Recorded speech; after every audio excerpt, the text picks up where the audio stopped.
하나님 말씀은 사무엘하 오르간 한번 꺼볼래요? 사무엘하 9장 6절에서 7절입니다. 사무엘하 9장 6절 7절 구약성경 475면 사무엘하 9장 6절 7절 우리 다 같이 한 목소리로 한번 읽어봅니다. 다 같이 봉독하십니다. 다윗이 가로되 무서워 말라. 내가 반드시 내 아비 요나단을 인하여 내게 은총을 베풀리라. 내가 내 조부 사울의 밭을 다 내게 도로 주겠고 또 너는 항상 내 상에서 먹을지니라. 저가 절하여 가로되 이 종이 무엇이간데 왕께서 죽은 개 같은 나를 돌아보시나이까. 아멘. 우리가 아는 대로 다윗이 지금 이제 통일 왕국을 이루었습니다. 통일 왕국을 이루고 난 뒤에 얼마나 정신이 없이 지금 정복 전쟁과 그다음 나라를 다스리고 정치하는지 모릅니다. 그런 가운데서 오늘 이 9장 사건이 기록이 되어 있습니다. 이 9장은 친구 요나단이 죽고 어떤 학자들은 한 20년쯤 지났다, 어떤 학자들은 17년에서 18년쯤 지났다 이렇게 이야기를 합니다. 이제 요나단하고 다윗하고 죽기 전에 서로 약속을 하잖아요. 그 약속을 다윗은 생각하고 있었는지 없었는지는 모르지만 오늘 그 약속을 상기해서 오늘 이렇게 이 이야기들이 진행되게 이렇게 되어 있습니다.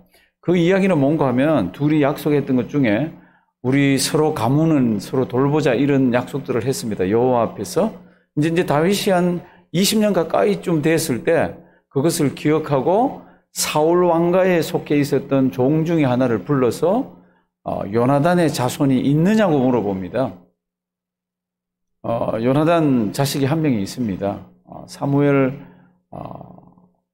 하 4장에 보면은 요나단이 죽으면 전쟁에 나가서 죽는 그때에 5살 난 아들이 있었습니다. 그래서 죽었다는 소식을 듣고는 유모가 아이를 데리고 도망을 가다가 아이를 떨어뜨려 가지고 다리를 다치게 됩니다. 그래서 양 다리를 다 못 쓰게 되는 그런 아이가 하나 있는데 이제 그 이야기가 이렇게 정리가 되어 있습니다. 1절부터 이렇게 보시면요.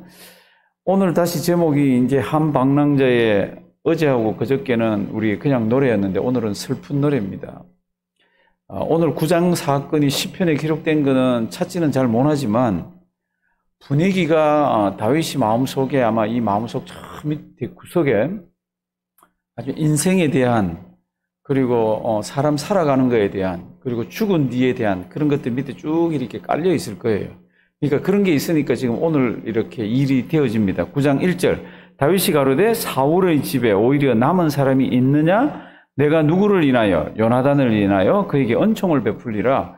요나단하고 분명히 약속했습니다. 그 약속한 거 제가 한번 읽어드리겠습니다. 요나단은 크라운 프린스입니다. 황태자입니다. 그 황태자가 다윗에게 우리 사무엘상 20장 보면은 이렇게 얘기합니다. 지금 요나단이 다윗에게 이렇게 얘기합니다. 너는 다윗입니다. 내가 사는 날 동안에 여호와의 인자하심을 내게 베풀어서 나를 죽지 않게 할 뿐 아니라 여호와께서 너 다윗의 대적들을 지면에서 다 끊어버리신 때에도 너는 내 인자함을 내 집에서 영원히 끊어버리지 말라 하고 이에 요나단이 다윗의 집과 언약하기를 여호와께서 다윗의 대적을 치실지어다 하니라. 다윗에 대한 요나단의 사랑이 그를 다시 맹세하게 하였으니 이는 자기 생명을 사랑함같이 그를 사랑함이었더라. 요나단이 다윗에게 네가 잘 될 때 우리 가문을 기억해라. 그리고 돌봐달라. 이렇게 했던 것이 한 20년 가까이 지난 뒤에 이제 생각이 났습니다. 왜 20년 가까이 지난 뒤입니까? 워낙 정신없이 지금 나라를 세워갑니다. 통일왕국을 만들어서 주변을 정복하고. 이제 그런 가운데서 요나단 때문에 그 약속을 기억하고 2절. 사울의 종 하나가 있으니 그 이름은 시바라. 그래서 저를 부릅니다. 요나단 자손이 남아있느냐? 3절. 왕이 가로되 사울의 집에 남은 사람이 없느냐? 내가 그 사람에게 무엇을요? 하나님의 은총을 베풀고자 하노라. 시바가 왕께 고하되 요나단의 아들 하나 있습니다. 아마 다윗은 아마 꿍 이렇게 충격을 받았을 겁니다. 제가 왜 이거 오늘 9장을 얘기하면서 이렇게 다윗의 마음을 이야기하나 그러면 성경에는 나타나 있지 않습니다. 그런데 아마 한 20년쯤 지나서 옛날 자기 젊을 때를 돌아보면서 인생이 무엇인지, 나는 누군지, 그렇게 사랑했던 그 남자친구, 그 친구 먼저 세상에 보내고 우리 약속은 이게 무슨 의미가 있는지 이런 것들이 아마 가슴속에 이렇게 있었을 거고, 내가 죽은 뒤에 가면 나도 저 살아계신 하나님을 만날 텐데 그럼 나는 어떻게 살아야 하는가, 이런 것들이 다 종합적으로 복합적으로 이렇게 있는 가운데서 지금 사울 왕가에, 그리고 특별히 요나단에게 남은 자식이 있느냐 자손이 있느냐 이렇게 물어봅니다. 그랬더니 한 사람이 있다고 그럽니다. 4절, 왕이 저에게 묻되 그가 어디 있느냐 그랬더니 이 사람이 어디 있냐 그러면 자기 할아버지 사울의 밭도 있고 집도 있고 다 재산도 있잖아요. 근데 다윗이 왕이 되니까 왕통이 완전히 바뀌었습니다. 그러니까 어디가 있나 그러면 마길이라는 사람 집에 숨어서 살고 있습니다. 그러면 사울의 땅하고 사울의 집하고 이런 거는요, 여기 나오는 지금 종놈, 요 놈이 지금 자기가 그걸 관리하면서 배불리 먹고 있고 종도 부리고 지금 이렇게 하고 있어요. 참 희한한 일이 성경에 기록되어 있습니다. 그러면 왜 요나단의 아들이 마길이라는 사람 집에 숨어서 삽니까? 그건 아시잖아요. 이 당시 지금부터 3000년 전쯤에 고대 사회에서는 이 왕이 바뀌면, 가문이 바뀌면 새로 왕이 된 가문에서는 옛날 가문의 그 식구들을 다 죽여버립니다. 그 자손들도 다 죽여버리고. 그게 그 당시 문화예요. 그게 그 당시에 나라를 통치하는 방법이에요. 근데 다윗이 사울 집에 남아있는 사람 찾지를 않았습니다. 죽이려고 찾지를 않았습니다. 그리고 그냥 내버려 두었습니다. 그러니까 어디가 있습니까? 지금 마길이라는 사람 집에 숨어서 살고 있습니다. 그래서 이제 데려오라고 그랬습니다. 그래서 데려와서 6절, 사울의 손자 요나단의 아들 무비보셋입니다. 이름. 다윗에게 나와 엎드려 절하매 다윗이 가로되 무비보셋이여 하니 대답하되 주의 종이 여기 있나이다. 지금 이 내용은 굉장히 중요합니다. 성경에도 비중 있게 안 다루고 있지만은요, 죽여야 될 사람을 지금 죽이지 않고 자기가 받은 하나님의 은혜를 이 무비보셋에게 지금 베풀어 주고 있습니다. 7절 다 같이 한번 읽습니다. 다윗이 가로되 무서워 말라. 내가 반드시 내 아비 요나단을 인하여 내게 은총을 베풀리라. 내가 내 조부 사울의 밭을 다 내게 도로 주겠고 또 너는 항상 내 상에서 먹을지니라. 아멘. 사실은 죽어야 되는 이 아들인데, 자기 친구의 아들인데 죽이지 않고 뭐라 그럽니까? 내가 내게 은총을 베풀리라. 이 은총이라는 단어는 하나님이 우리 인간에게 주시는 거잖아요.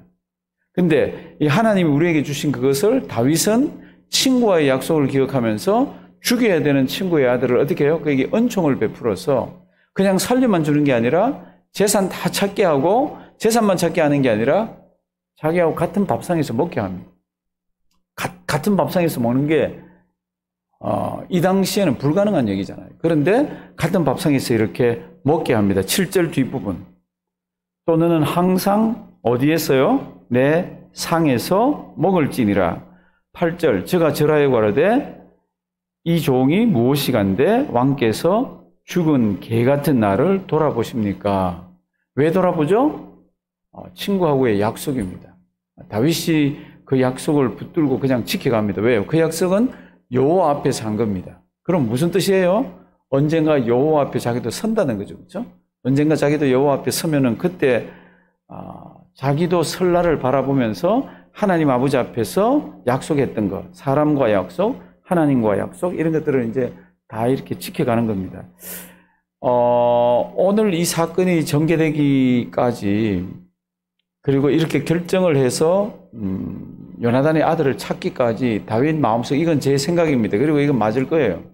다윗 이 마음 깊은 곳에 부담이 있었을 겁니다. 그 약속 지켜야 하는데, 그 약속 하나님 앞에서 했는데, 그러니까 영적이고 심리적인 그런 것들이 가슴속에 있었을 거예요. 그리고는 9장 처음으로 와서 이렇게 이제 찾잖아요. 찾기까지 하나님, 제가 이것을 이겨내고 하겠습니다. 문화적으로는 이게 이겨내기 어렵습니다. 그리고 분위기로는 이렇게 하기가 힘들어요. 하나님, 제가 이런 거는 하나님 앞에서의 약속인지라 제가 이것을 이겨내겠습니다. 이거 쉬운 거 아닙니다. 신앙생활 하면서 제일 어려운 게 뭡니까? 그러면 하나님의 말씀을 몰라서 못 지키는 게 아니라 다 알아요. 근데 그걸 잘 못 지킵니다. 어떤 거는 왜 잘 못 지킵니까? 그게 내 습관이기도 하고 어떨 때는 그게 전체 분위기이기도 합니다. 어디 나가서 이렇게 사람들 모였는데 그렇게 하면은 분명히 하나님 말씀에 어기는데도 그냥 그렇게 이렇게 가요. 그때 왜 그렇습니까? 그 분위기가 그래요. 문화가 어떨 때는 그렇고. 그럴 때요, 마음속에 깊은 고민을 해야 됩니다. 이거 아니지. 다윗이 지금 그 얘기를 지금 제가 말씀을 드리는 겁니다. 요나단의 후손을 찾아라. 찾았습니다. 그러면 그래 잘 있냐? 예, 알아. 그리고 돈을 뭐 줘라든지 그렇게 끝난 게 아니라 친히 데려와서 자기하고 같이 밥을 먹습니다. 그리고는 쭉 같이 밥을 이렇게 먹습니다. 이 종을 불렀더니요. 그 종이 지금 이 요나단의 아들을 돌봐야 되는데 돌보지를 않고 어떻게 하고 있습니까? 9절부터 보시면요. 이놈이 아주 나쁜 놈이에요. 그리고 나중에 보면 또 이놈이 자기 주인 지금 이렇게 발다친 이 주인을 아주 해코지하면서 나쁜 놈이에요. 그런데 이 종에게 다윗이 이 무비보셋을 맡깁니다. 우리 11절 한번 보실래요? 11절. 시바가 왕께 고하되 내 주 왕께서 온갖 일을 종에게 명하신 대로 종이 준행하겠나이다 하니라. 무비보셋은 왕자 중 하나처럼 왕의 상에서 어떻게 해요? 먹으니라. 그리고 12절, 13절은 나중에 댁에서 한번 읽어보십시오. 무비보셋이 할아버지 재산을 다 이렇게 되찾고 거기에 있는 종들을 다 자기 종으로 이렇게 부렸다고 이렇게 되어 있습니다. 오늘 우리가 생각할 게 하나 있습니다. 다윗이 이 일을 왜 합니까? 약속을 기억해서 하는 거 맞아요. 그런데 다윗도 무엇을 기억합니까? 나도 죽을 날이 있다는 것을 기억합니다. 그러니까 나도 언젠가 하나님 아버지 앞에 설 날이 있는데 그 하나님 아버지 앞에 섰을 때 내가 하나님 아버지 앞에 했던 이런 약속들을 가지고 뭐라고 그러지? 이런 거를 기억을 해내는 겁니다. 그러니까 가슴 속에 어떨 때는 하기 싫은 것도 있고 가슴 속에 어떤 거는 진짜로 잊어먹은 것도 있고 그런데 다시 이것을 풀어냅니다. 우리 옛날에 초등학교 다니다가 초등학교 다닐 때 날짜 가는 거 안 와요. 그런데 어느 날 졸업식이랍니다. 그리고 이제 졸업식이 실감도 안 나는데 졸업식 갔다가 이제 거기서 노래를 부르잖아요. 무슨 노래 불러요? 빛나는 졸업장을 타신 언니께 꽃다발을 한아름 선삼 이런 노래를 불러줍니다. 빛나는 졸업장을. 그러면 그 다음부터는 더 있고 싶어도 그 초등학교는 가지를 못합니다. 국민학교. 왜? 이제 중학교를 갑니다. 중학교도 다니다 보니까 어느 날 뭐요? 졸업식이 있습니다. 그리고는 졸업하고 나면 다시는 거기를 가지 않습니다. 이렇게 인생을 살다 보면은 졸업식이 이렇게 있는데 마지막으로 인생을 살면서 끝을 내는 게 뭡니까? 그럼 죽음입니다. 그 죽을 때까지 다윗은 지금 정신없이 지금 나라를 지금 이제 키워가고 세워가고 국민들도 안정되고 정치도 안정되고 하는 이때에 기억을 해내는 게 있습니다. 그게 뭡니까? 내가 하나님 아버지 앞에 서면은 내가 했던 약속들은 오늘 이 말씀 잘 기억하길 바랍니다. 우리도 하나님 아버지 앞에 설 날들이 다 있습니다. 그 설날이 있는 것을 기억하시면 이 세상 살아가는 게 어떨 때는 싸하기도 하고 짠하기도 하고 어떨 때는 이 결단을 해야 되기도 하고 어떨 때는 버려야 될 건 버려야 되고 이런 것들이 굉장히 많이 있습니다. 어떻게 사는 것이 지혜로운지, 어떻게 사는 것이 바른 신앙생활을 하는 건지, 어떻게 사는 것이 하나님 보았을 때 배웠을 때 부끄럽지 않은지 우리 잘 기억하면서 오늘도 이 어려운 시기를 주님의 은혜로 이겨내는 우리가 되기를 주님의 이름으로 부탁드립니다. 살아계신 하나님, 다윗이 요나단의 아들을 근 20년 가까이나 되어서 찾는 것을 봅니다. 하나님 아버지, 그가 참 그동안에도 찾을 수도 있었겠지만 참 왜 잊고 있었는지 우리는 아무도 모릅니다. 그러나 다윗 자신도 언젠가 하나님 아버지 앞에 설 날을 기억하면서 아마 오늘 이 일이 있었을 텐데 하나님 우리에게도 지혜를 주셔서 하나님 아버지 앞에 언젠가 설 것을 내다보면서 아름답게 오늘을 승리하며 아름답게 신앙생활하는 우리가 되도록 도와주시옵소서. 아직도 코로나가 끝이 나지 않고 미국의 20개 주 이상에서는 코로나가 가파르게 증가를 하고 있습니다. 오늘도 우리에게 삶을 잘 돌아보면서 승리하며 영적으로 깨어서 그렇게 하루 보내는 우리 되게 해 주시옵소서. 오늘도 우리를 사랑하시고 교회를 보호하시고 우리들을 인도하여 주심을 감사드리옵고 예수님의 이름으로 기도드리옵나이다. 아멘.